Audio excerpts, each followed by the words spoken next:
Sam. Got it. I think you're muted, Sam. Sorry about that. There. Awesome. How are you doing How's it going? Good. Let's see how my hair's doing. I brought my I see it. I see it. Recording art and flex. I see it. Well, I always joke with people. We had hits in the 90s, and they were giving these things away back then. Well, I was alive in the 90s, and I got to be honest, no, they weren't.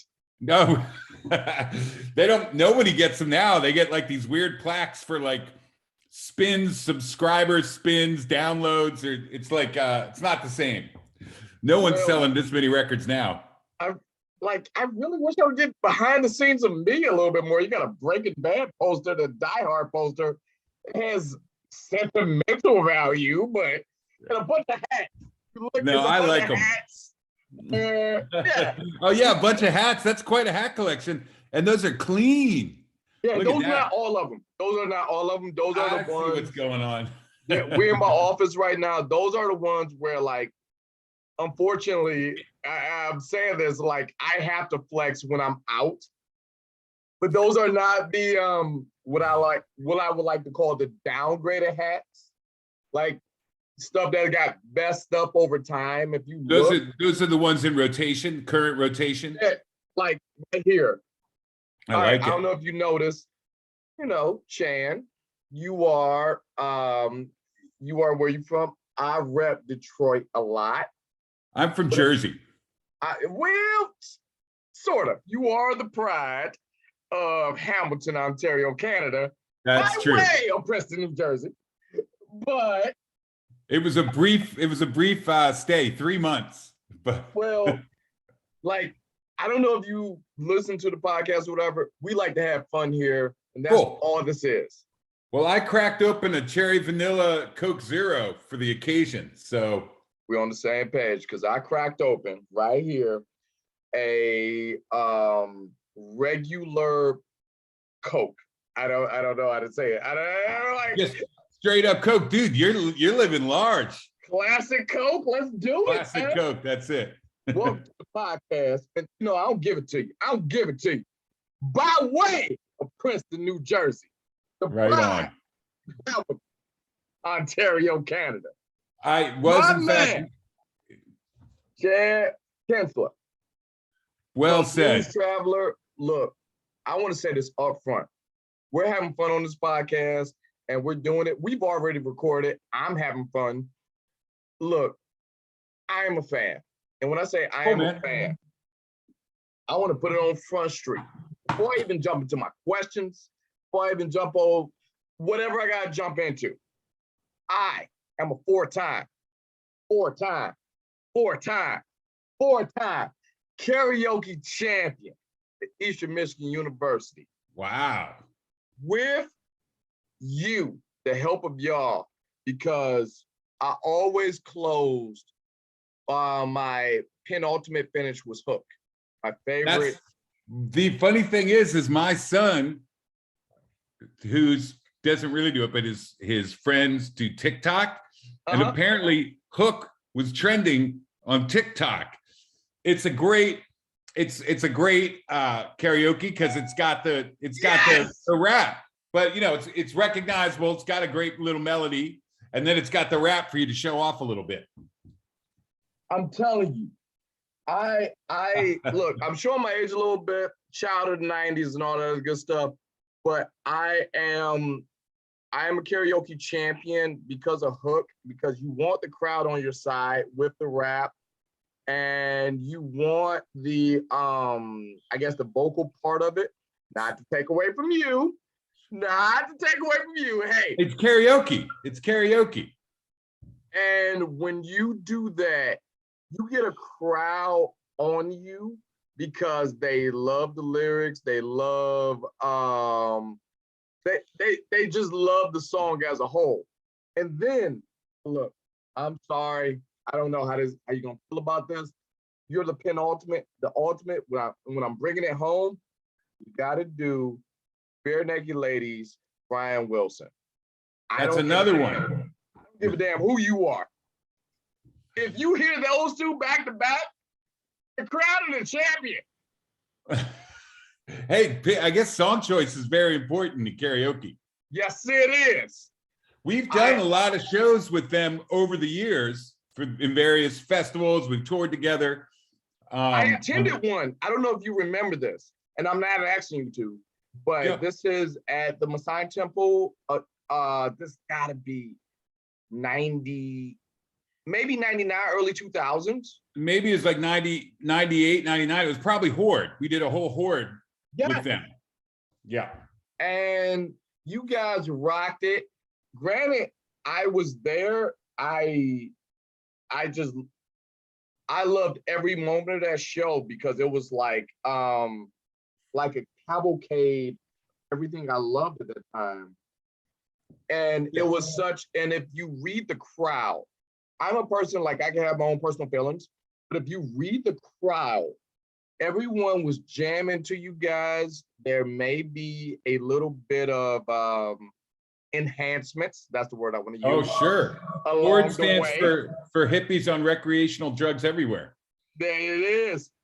But man, Chan, thank you for joining the podcast. I feel like you get the vibe of this show where normally I ask questions, but this is such a conversational type of thing. Cool. And I want to talk to you a little bit because I love it because lately, you know, Corona ending and everything. How are you during the pandemic or the tail end of it? And you know, great. The first year kind of sucked. It was the first year Blues Traveler hasn't toured since like 1988, 89, which was weird. But to be honest, it was almost made us realize why we love what we do, you know? So the downtime was good. I just hung out with my, at the time, 16, 17-year-old son and played a lot of guitar and video games and worked out a lot, got in good shape. To be honest, I'm kind of a homebody anyway, so I enjoyed it. Now, there was a lot of stuff going on all around it that seemed kind of crazy, but in my little bubble with my kid, we had a great time. We were the ultimate man cave. Well, a teenage son and his barely mature past teenage father. Well, that's what you want, because obviously during the pandemic, spent a lot of good family time with my wife and my son and like everybody else in the world. But one of the things I love about the pandemic, and in a weird way of saying it, is like you guys made good use of your time during the pandemic because you released Traveler's Blues. And if my timeline is correct, you were on the road, and then the album came out, and then the world shut down. And then it was just like, all right, we'll be back in 2 weeks. All right, we'll be back 2 weeks after that. All right, we'll be back 2 weeks after that. And then I think that was everyone's experience. That was the one bright, we had that year off, and we did something we had wanted to do for a long time, was a blues record. Right. Because people are always asking, they're like, your name's Blues Traveler, but you don't really play blues. Yeah. Strangely enough, when we were like 17 in high school, 16, 17, we started out as much more of a blues band. And, you know, we have so many different inspirations and different kinds of music we like. It really grew from there. And to be honest, 16, 17-year-old white kids in the suburbs playing the blues, we weren't really good. But over the years, we somehow got better at it. And so it was cool for us to make a blues record, take all these great blues songs we'd loved from the past, get a lot of great guests. And that whole project fell together. And we did that right in the middle of the pandemic in Nashville in like October of 2020. So again, all the madness aside, and obviously people suffering with the health ramifications of it was stressful, but it's all what you make it. You know, if you want to go down a dark path with it, you can do that, or you can try and be productive. I mean, I've listened to so much music. I spent so much time playing guitar. I got my chops up. So for me creatively, and I think for all of us, it was a great little respite from just touring and just to get out of our groove a little bit, I think was good for us creatively. And I gotta be honest, I made that same pact with myself where during the COVID thing, I said, I want to leave this pandemic better than how I entered it. And obviously we all know there's a lot of ramifications that came from that. But can I be a beacon when this come out? Well, only time would tell. And I hope I did all right because much like you guys, I podcast a lot because, well, that's pretty much all I had. I mean, like, that's what it is. But and in a weird way, I feel this actually helped in a weird way because, like you said, you worked on your chops, you became better. But even in my case, I get a chance to talk to you guys because we were on the docket of talking to you right before your tour. And now I'm talking to you. This is your 35th anniversary of Blues Traveler. Which blows my mind. Me and you both, because like I'm growing up, I'm listening to Blues Traveler in high school. Sorry to age you, but I'm doing that thing where it's just all like, oh my God, it's been 35 years? Really? And then you like gotta like look at the math and like, yeah, it has. How do you feel about that? You guys have been together 35 for so seems long. like a big number. I mean, luckily, we're still pretty young. We're in our 50s, early 50s. We started in high school in '87. You know, I was, and really the band started the year before. So we started really young. So that helps. And then we moved to New York City right out of high school and just got after it in New York, playing little dives and talent nights or whatever, open mic nights. They didn't do talent nights in New York. And within a year or two in New York, we got pretty big in New York. I mean, we were after it. We played like 5-6 nights a week all over New York City. Then we started playing the East Coast. So we got signed by 1989, 90. And that was when our first record came out. So it seemed like a long time, but it happened, now looking back, it happened really quick that we got signed and got a record out from when we moved to New York. So that all happened before my 21st birthday. So, you know, we started young. Does it seem like 35 years? Not really. I still feel pretty similar to that 20-something-year-old kid, hopefully a little wiser. But I mean, we still get along great. We're still trying to make new music, still trying new things. And, you know, the thing I always say to people, the longer I do this, the more I like it. So that's good. I'm just thankful we get to play music. You know, the live thing is really where the magic happens. And to be able to play with such great musicians and with great fans and have this kind of magic carpet ride happen when you know, live concerts are, I always call it's a little bit of the old magic. No one really knows why it's great. We just know it is. So to be a part of that still is something I'm really grateful for. But shit, 35 years. I can't believe it. Yo, I gotta be honest, 35 years of doing anything is a success. Like, I'm sitting here and I'm thinking about it. I know my age and I know what I have done. And quite honestly, you know, like anyone else, if you're in a relationship with anyone for over, like, look at this. I rock the ring. I've been doing this for 12 years. Right. And there is some bumps in the road and there is some, like, you got to have that conversation. So when you're doing something for 35, I always wonder, man, I always look where it's like, not only do you guys stay together, you vibe as a band, and I guess it's good that you started young, but is there any hope for new ideas, like, because there's we're always coming up with new stuff. Yeah. Always coming up with new stuff. You know what it is? I think the reason it hasn't been, I mean, we've lost our original bass player. There's been some serious bumps in the road. But we started when we were kids. So we kind of grew up together, and my brother plays bass now. So we really grew up together, but he's played for the last 22 years. So there's a lot of relationships going on beyond, like, it's really is like a family because we were so young when we got together. And I think we always have the live thing, which is improvisational. So it's always new and kind of exciting. And we're always trying different stuff. Sometimes it's not as good as we want it to be, but we try different things. And for whatever reason, it hasn't been like some huge slog to keep it together. It's been honestly 97%, well, 92% a joy. And I get it. There are some bumps in the road, and I was going to talk about Bobby a little bit later. But one of the things I wanted to talk about is you guys had different evolutions within your own self.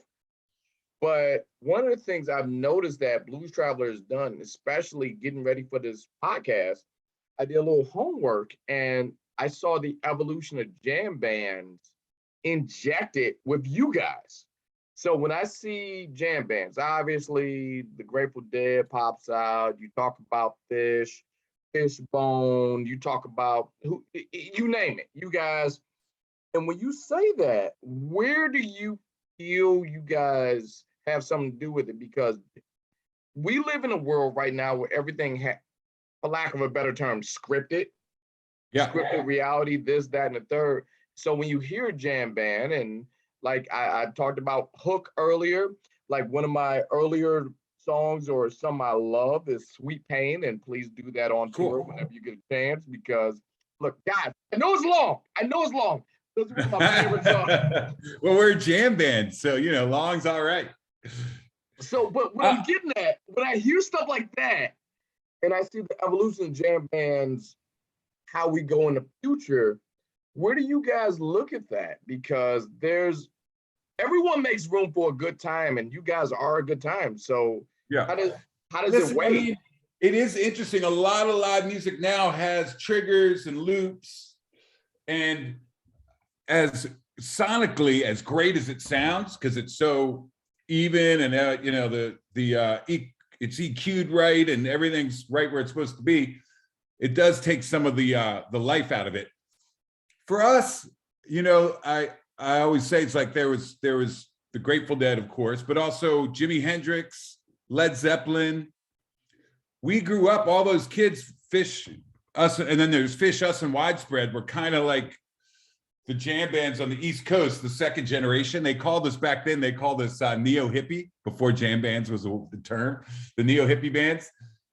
But we grew up on classic rock radio. So all those great 70s rock bands, they were improvising. There was a lot of the solos were improvised. A lot of it was pretty raw.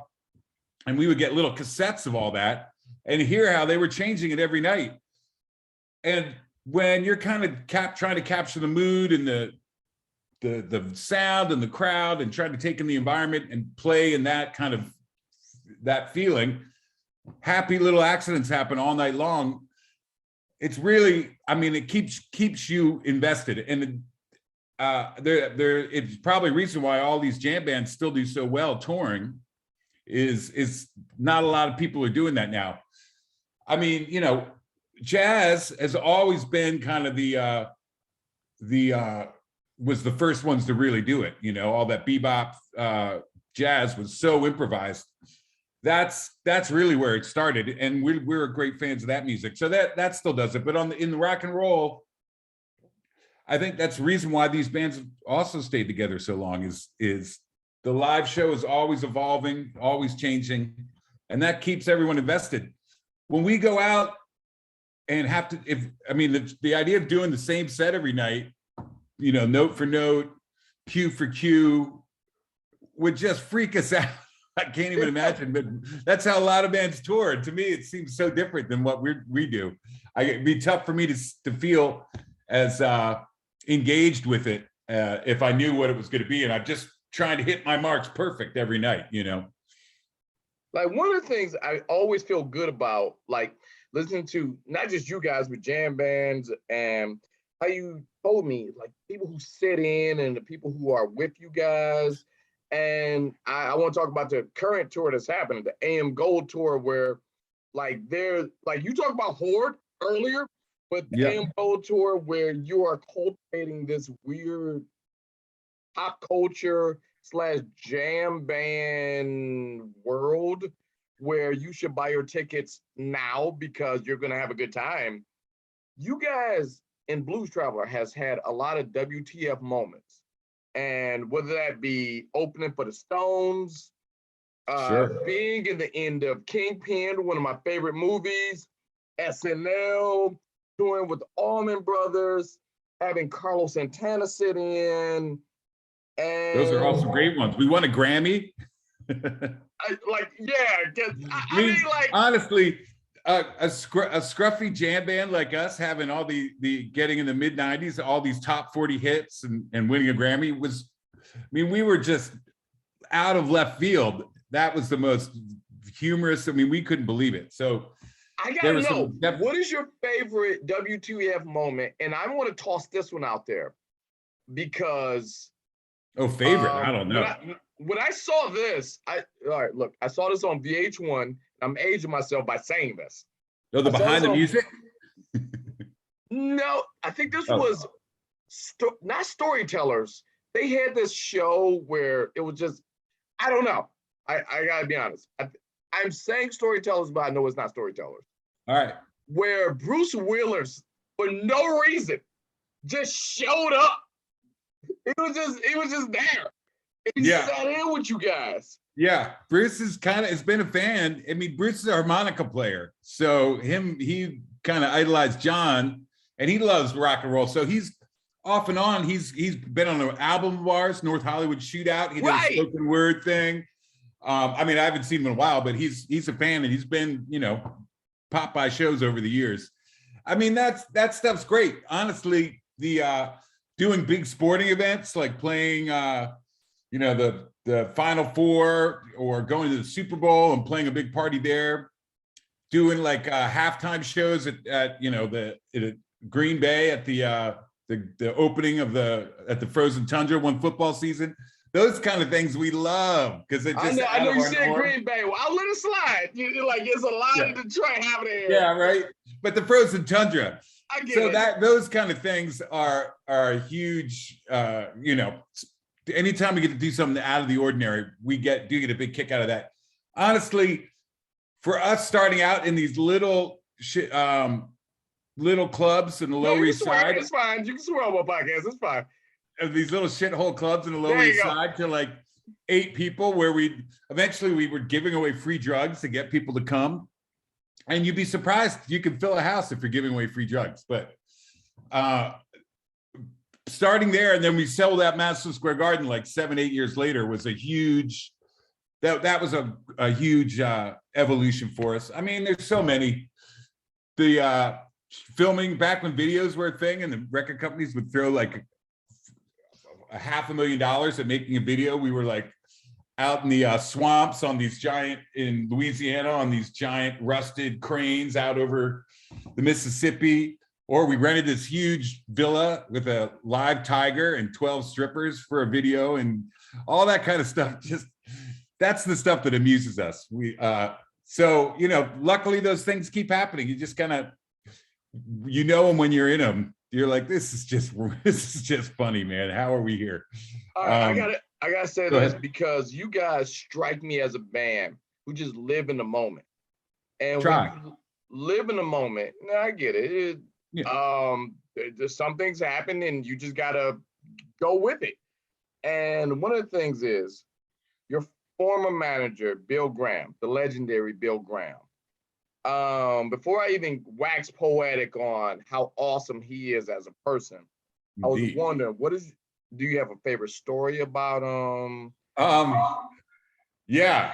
Well, I mean, there were a lot. One time, we were playing, we just got going with him. And I mean, I got to give Bill just the honor of working with him. And he really helped us get our start. He put us on those Allman Brothers tours and opening up for Carlos when we were like 19 and 20. That was like rock school, PhD in rock and roll, touring with those guys when we were just getting started. But in typical Bill fashion, we sold out, I think, the Capitol Theater.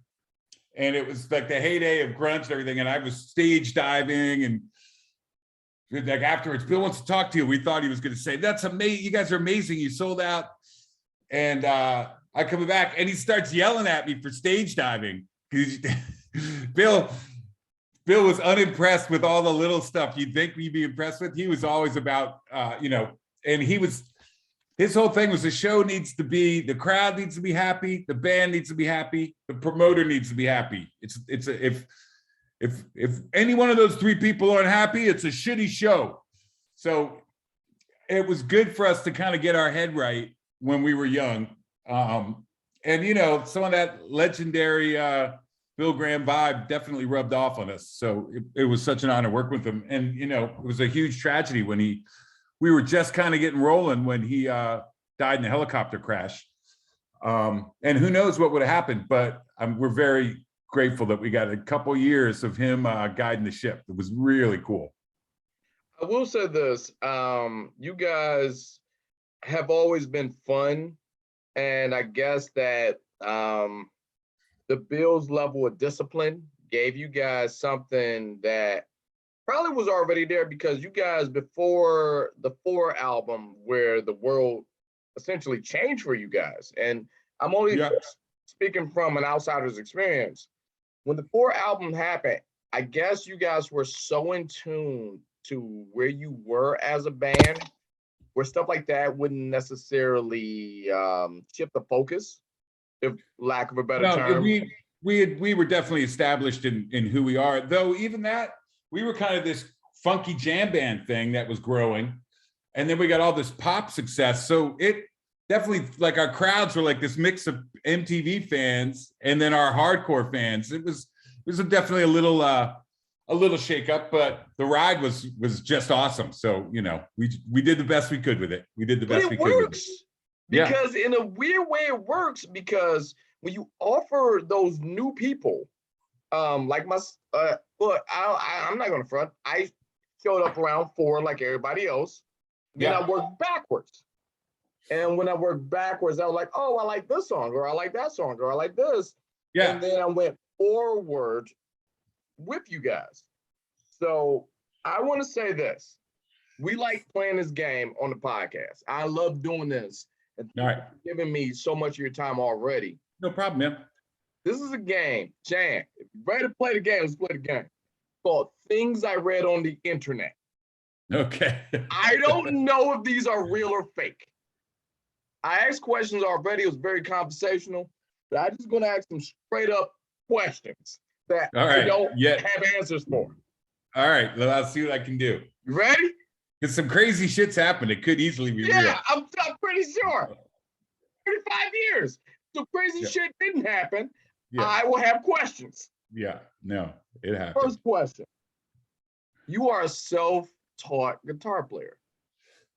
Well, yes. I mean, I took some guitar lessons at the music store Farrington's but just like learning to play rock and roll songs I liked from my first and only guitar teacher, Steve Orndorff, when I was 11 or 12. But really, I just sat in my room like I just did during the pandemic and figured out songs from all my heroes.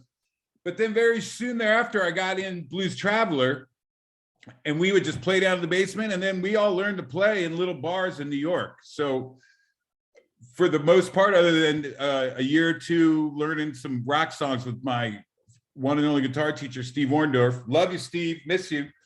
Yeah, self-taught. All right, here's something else I've read on the internet. I have no way of breaking this down. You are a huge, and I mean capital H, huge, Olivia Rodrigo fan. That's weird that got out. I do love Olivia Rodrigo. I love me some power pop, especially if it's a really good female singer like Billie Eilish. I'm a huge fan of Billie Eilish. She's awesome. That girl rocks out. Mainly, I just love her because the songs are cool, but live, she's so good. I'd go see a Billie Eilish show. But Olivia Rodrigo is great as well. She's good. But Olivia Rodrigo, where I was just like, really? Like, I want to write this down. I love me some power pop by a pretty girl singer. I mean, what can I do? Okay. You kind of alluded to this, and this is kind of cheating, and I'll be the first one to say, you are a big gamer, whether it be video games or board games. I heard you're a big D&D guy. It's so funny you're getting all this stuff. Yes, I'm a nerd, huge nerd. D&D, strategy, war games, PS4, online phone strategy games. You know, most musicians are nerds, especially ones that are pretty good at their instrument, because you had to want to sit around at your room by yourself, just running scales, figuring out songs, doing nerdy kind of stuff. So most musicians have a very strong nerd element, but I'm competitive. I love brain games. I love chess. I love all of it. I'm throwing it out there. What are you right now? Paladin or wizard? I need it. Oh, that's tough. I'm kind of more of a ranger. I'm more of a ranger. All right. Paladins are too goody-goody. Paladins are too goody-goody. I'm kind of a neutral gray ranger. Okay. All right. Neutral good. Now, I want to say this. This is my homework. I've done this. I watched the DVD, Thin as a Bear. It's not necessarily a documentary. It shows your love for all things Red Rocks. Venue. With that said, yeah, it is a two-part question, actually. All right. Is there another venue, not Red Rocks, that you just love with the same feelings that you love with Red Rocks? Jeez, probably not. I mean, Red Rocks in Colorado was our first place off the kind of the Northeast college circuit where they embraced us. And we've been playing Red Rocks every year for 33 years now, something like that, 32. And that's kind of become our family kind of reunion. People come in from all over. The fans are amazing and the venue's amazing. So Red Rocks is definitely our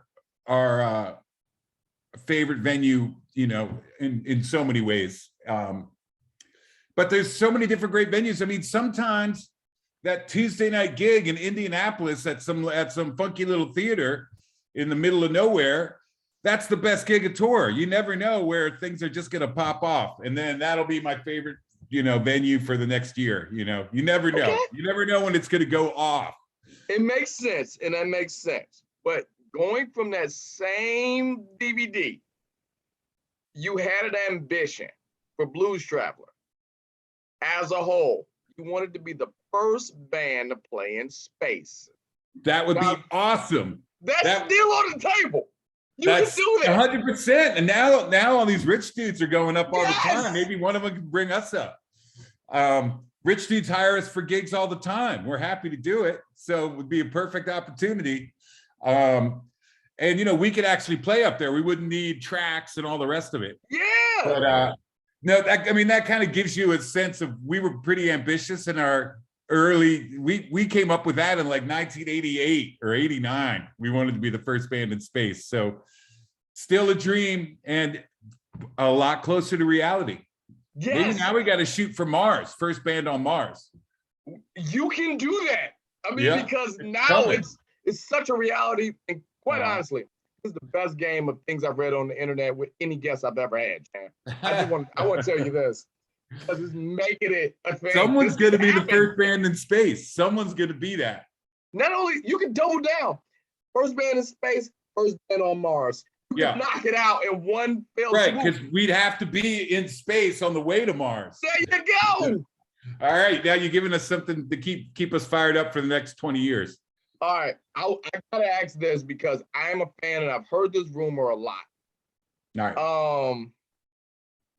One of my favorite songs is Hook. And on the album, Straight Till Morning, was inspired by the band's intense love for the story of Peter Pan. Well, I wouldn't say it was an intense love of the story. Okay. But we love that cool image of 3 stars to the left, straight on till morning. You never grow up, and there's this kind of magical realm where you can live in your head. So we love that whole concept, and that is definitely where straight on till morning. I think that the line in the book is how to find where Neverland is 3 stars to the left and then straight on till morning. So I wouldn't call it like a huge fascination, but I mean, everyone, especially in our age, grew up with Peter Pan being a huge part of their, the story and the books. we didn't have nearly as much entertainment back then, so we latched on to whatever we could. All right, that's good. All right, that's fair. I'm not That's you. close though. Very close. I see it. Yeah, no, that's a true story. You've done your homework. I'm impressed. I appreciate that. I've done this homework because I take this seriously because it's called the double F rule. Every guest I ever had on my podcast has to meet the criteria of the double F rule. We are friends or fans of the people we have on. Right so on. like a lot of fanboy is showing up right now. And this is going into my next question. All right. You were inspired by the movie, the band was inspired by the movie Blues Brothers.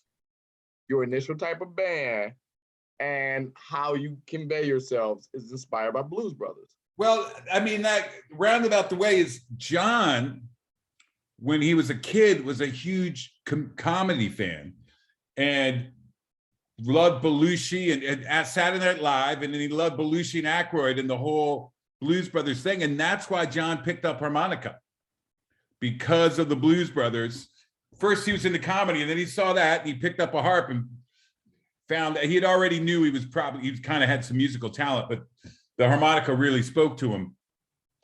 And, you know, again, all of us back then loved the Blues Brothers because the music was so great and the band was so great. So we were all big fans, but most importantly, that's what inspired John to pick up a harmonica when he was a kid, is that movie. Now let's double down. I also read that the band's name was inspired by a character in the movie Ghostbuster. Indeed, Gozer the Traveler. The big Stay Puft Marshmallow Man that comes down is called Gozer the Traveler. That's what he came down as, Marshmallow Man. Our concept, we were called Blues Band in high school, which was a little generic when we were moving up to New York, so we had to come up with something. We kind of felt like when the four of us played, there was this fifth entity entered, you know, it was like this fifth element. And we were like, it's like, you know, Goes to the Traveler, like, and we just started, so the name Traveler got in the mix there. And it's probably what we were watching at that time. So, you know, that's why we're coincided, because Ghostbusters was a pretty big cultural movie at the time. Everyone was watching it back in 86, 87, before your time, I'm sure. But no, actually, I'm right around that time, actually. So Goes to the Traveler was the inspiration for the Traveler and Blues Traveler. We probably should have just been the Traveler, but we were Blues Band and we didn't want to lose our 5 fans that we had in New York who might get confused. So we blended them. Now I'm curious. Now this goes into my next question, where it's like, that's 2 Dan Aykroyd factoids right there. It is. I was thinking that when you said it. Yeah. Is there any connection? And what's even interesting, Dan Aykroyd actually sat in with Blues Travelers when we were talking about those WTF moments. Yeah, there you go. That's a great one. Did you tell him? I'm sure we did. because he hung out with us. He's come to a few shows over the years. So I'm sure we've told him.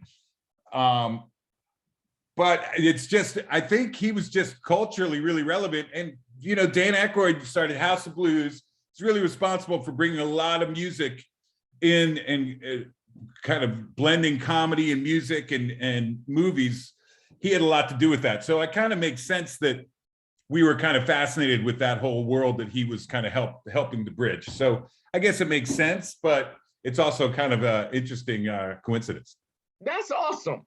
Yeah. Now, here go the thing that I always wanted to know this.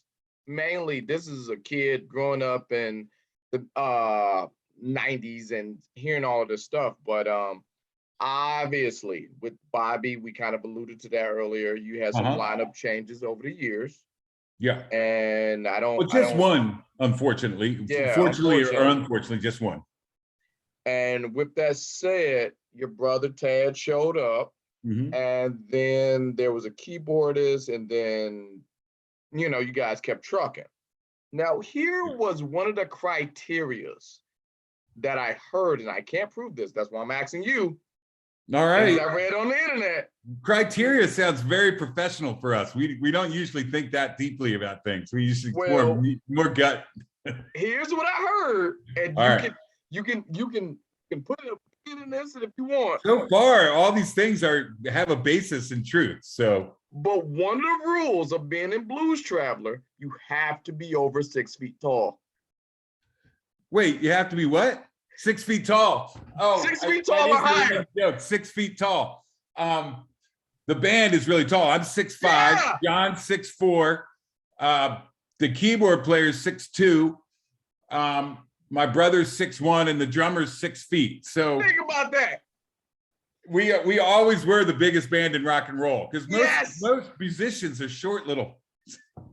Most of them you meet, so it was always pretty funny.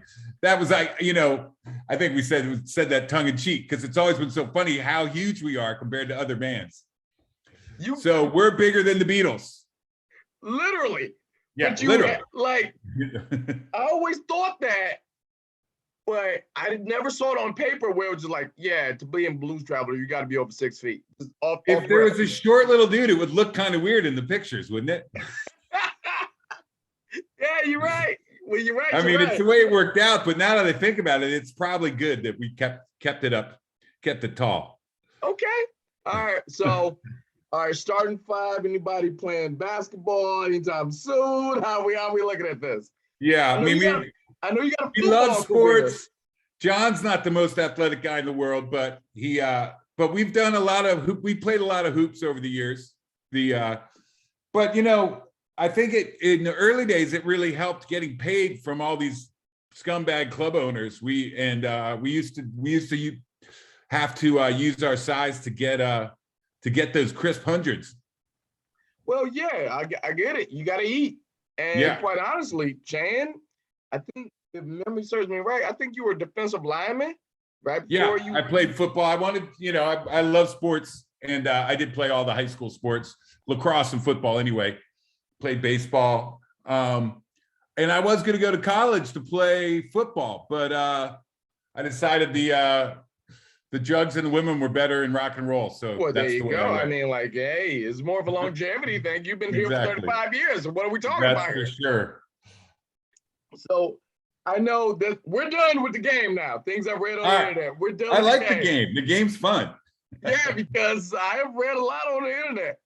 I'm ready for this thing. And we're getting towards the tail end, but one thing I always like to ask, especially guys like you guys are a well of knowledge based on how you started, how you ended up, and where you are now. But what advice would you give to new bands? And there's quite a few that's probably listening to me right now.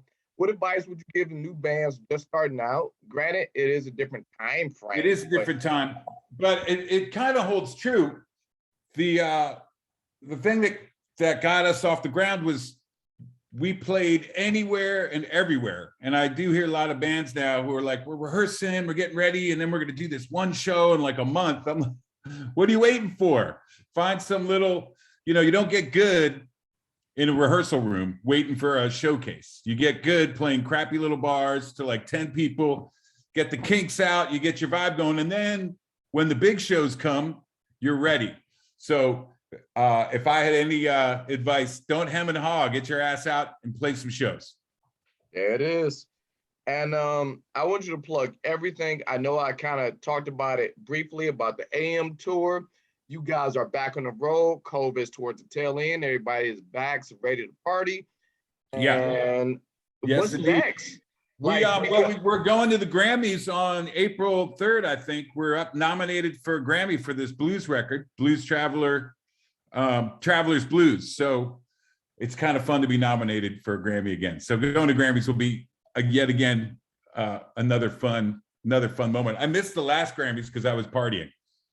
I love it so much, mainly because, in lack of a better term, this is the first blues album from Blues Traveler, and like wholeheartedly blues, whether it be covers 100%. Or whether it be just. No, we kept it traditional and honored the form. That was the idea. And I'm glad you did so, because there is something I always see with jam bands. Your level of versatility is just, man, it's unparalleled. Granted, you could call it improv, you could call it just being in the moment or what have you. You guys did it the right way. all the Appreciate that, man. tracks on Traveler's Blues makes me feel all right. I don't know if you know this, but there's like this stigma or I guess a habit, if you will. Every Saturday morning, you get up, you clean your house because you may have friends over. Yeah. I could put on Traveler's Blues, start to finish, clean my house, and I feel this comfort that I have when I listen to songs like Funky Bitch, or if whether it be covers or whether it be originals, it makes me feel so good having someone come over my house to have that, not necessarily be in the foreground or background or however you look at it. Yeah, no, it came out way better than we thought it was. You know, we were just messing around, and about first song in was Funky Bitch. We're like, this might be all right. And we had a great time doing it. Honestly, 90% of that is done basic tracks in studio as we did it. We rehearsed them up in the afternoon and then recorded them at night. So there's a real good live kind of fun energy. Also, we had been off for like 10 months, so we were just excited to be playing. Oh, that works, because COVID was this thing where you bridge that line of creativity and boredom, and it turns into awesome Sometimes stuff. you need to be bored to be creative. You There know, you go. need to have your head empty for like new things to come in. And I'm glad you guys did that, and I'm glad you guys are nominated for a Grammy. I'm totally rooting for you. I can't wait to see you guys on the AM Gold Tour. And if anything, Chan, thank you so much for just giving us a little time. My pleasure, man. It's been a great interview. Oh, this has been great, man. I hope we get to meet in person one of these days. Oh, yes, sir. Because right now I'm just fanning out. This is like on paper an interview, but you're seeing the little kid in 1997 and 2001. It was like, you're like, I'm having a time right now. We'll get in touch with our guy, and if you're coming to a show, we'll make sure you come back to say hello.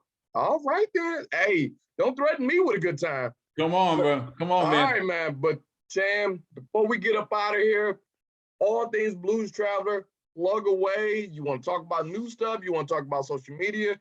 The floor is yours. It's all yours. Go ahead, Chan. The latest thing out is Blues Traveler, Traveler's Blues. We're really proud of it. It's a cool record, and look forward to seeing you guys out live this summer.